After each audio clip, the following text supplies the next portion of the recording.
In the 1920s, there was a group of artists that thought art shouldn't just be beautiful, it should be interesting, maybe even bizarre, so that it could captivate people. They thought that the images from their dreams might make for interesting subject matter. This is called Persistence of Memory by Salvador Dali. This is another surrealist artist named Yves Tanguy. You can tell by looking, these guys were up to some mischief. And here is another piece by Joan Moreau. This group thought that with more than one artist, you could get even more creative than with one artist. And they wrote about it in their magazine. It also became a popular parlor game to play Exquisite Corpse at home. Here's how it was done. First, one person folded a paper into 3s or 4s. They drew the top of a creature. Then, they extended the lines just below the fold and handed it to someone else who did not see what they drew. That person drew the middle of a creature. They extended their lines below the fold and passed it to another person who did not know what was on the paper. And then the last person drew the bottom of a creature. The fun was in the end reveal. Here are some more recent examples of Exquisite Corpse. So unexpected, so unusual. People also do this with sculpture and round-robin storytelling and music. The spirit of the surrealists was that random accidents, chance, and misunderstandings led to more creative art. So we'll be making one on a box today so you can mix and match your creature with everyone in your family as a collaboration. Every person gets to make one box with different body parts on it, and then because we have little guidelines, they will connect together into one creature. You can do a 2-person collaboration, 3-person, or 4-person or more. If you're doing 3 or 4 people, it's suggested that you do 2 heads, 2 torsos, and 2 legs on your box.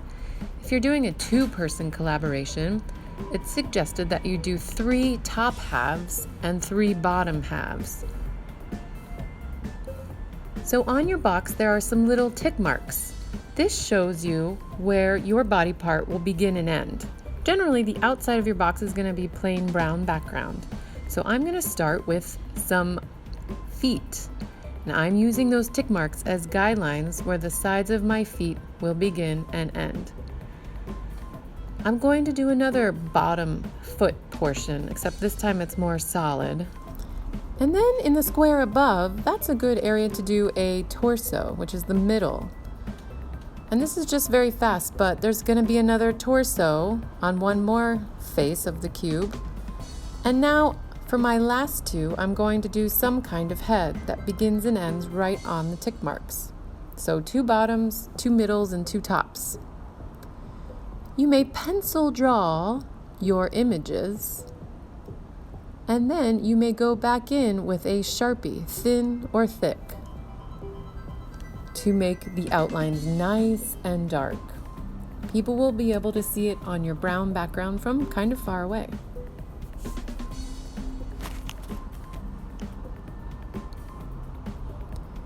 And then the last step is to colorize your creature. Use lots of layers of color. I always like to layer white when I'm using brown paper because it brightens the colors that I am using on top. Use your best craftsmanship to color in your creature. Once your creature is all colored, which is easier by the way while it's still flat, you may now assemble your creature. It's time to squeeze your box into a cube, close it, and then we're going to hot glue on your 6th face of your cube.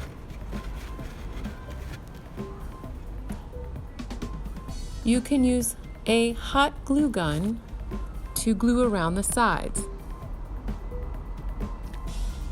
Be very careful or get some help.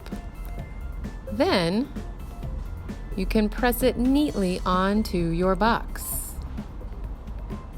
You might need to reach inside and push down to make sure it is nice and flat.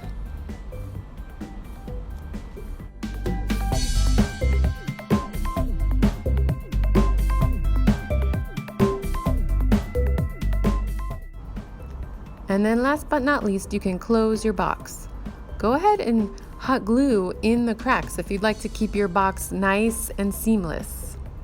But if you'd like to open and close it, you can leave it open. All right, time to try out your box with other people's boxes. You can mix and match all the different heads, torsos, and feet to see how unusual your collaboration has gone.